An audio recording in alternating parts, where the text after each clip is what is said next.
ఒక చిన్న గ్రామంలో రమేష్ అనే యువకుడు ఉండేవాడు. చిన్న వయసులోనే అతను వంటకలలో చాలా నిపుణుడయ్యాడు.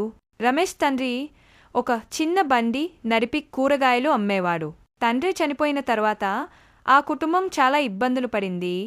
భోజనం కూడా సరిగా దొరకని పరిస్థితి ఏర్పడింది. అయినా కూడా రమేష్ కష్టపడాలని, ఏదో ఒకటి చేయాలని సంకల్పించుకున్నాడు. అతనికి వంట అంటే అసాధారణమైన ఆసక్తి ఉండేది.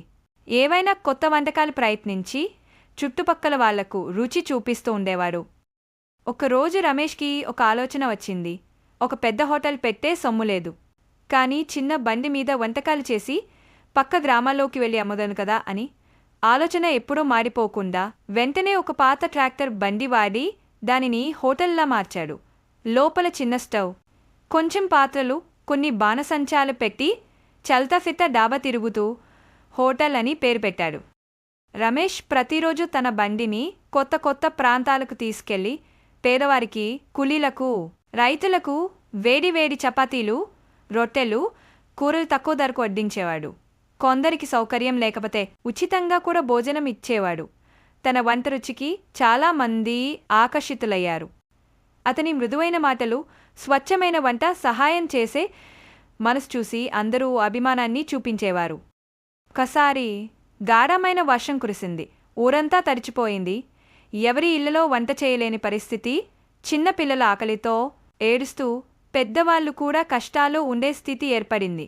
రమేష్ ఆ సమయాన్ని కూడా ఒక అవకాశంలా భావించాడు.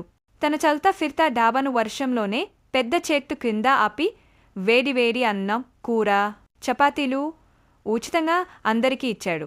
చిన్న పిల్లల మొహాల్లో మలతరగల రాళ్ళు చూచి అతనికి ఆహ్లాదం కలిగింది. అతను ఒక్క రుచి మాత్రమే కాకుండా దయ, మానవత్వం కూడా పంచాడు. తన వద్ద ఉన్న దానిని సంతోషంగా పంచుకోవడం నిజమైన ధనమని చాటాడు. తర్వాత గ్రామ పెద్దలు ఒక సన్మానం ఏర్పాటు చేసి రమేష్ని వేదికపై కూర్చోబెట్టి గొప్పగా అభినందించారు. ఒక పెద్ద రైతు ఇలా అన్నాడు: రమేష్, నువ్వు పేదవారికి అండగా నిలుస్తున్నావు. నీలోని దయే మీ ధన సంపత్తి. ఈ స్థలం నీది, ఇక్కడే నీ హోటల్ పెట్టు. అంతటి వరకు తిరుగుతూ ఉన్న డాబాకు ఒక స్థిర స్థలం దొరికింది. కానీ రమేష్ మాత్రం ఎప్పుడూ ఇలా అనేవాడు: నాకు స్థలం దొరికినా నా చల్తా ఫిర్తా డాబా ఇదే, ఎందుకంటే అవసరం ఉన్నవారి దగ్గరికి నేను వంతుగా వెళ్ళిపోవాలి. ప్రతిరోజు వందల మంది అతని వంట తిని సంతృప్తిగా ఇంటికి వెళ్లేవారు. చిన్న పిల్లలకి, పెద్దవారికి ఆయన పేరు ఎంతో మిత్రంగా మారింది.